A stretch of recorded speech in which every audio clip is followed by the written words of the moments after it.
Hello mga kabitin. So meron tayong 7 octave na piano dito sa ating harapan.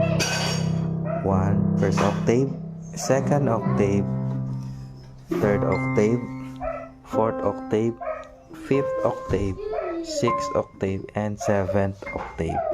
So sa 7th octave na piano, meron tayong 88 keys. In an 88 keys piano, meron tayong 7 octave at merong 36 na black at 52 pieces na white.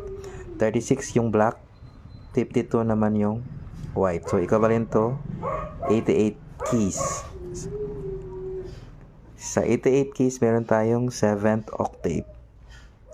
Sa 7th octaves, meaning meron tayong 7 set ng do, re, mi, fa, sol, la, ti, do. From lower to higher. Like for example, 1 set yan ng octave. Another higher octave.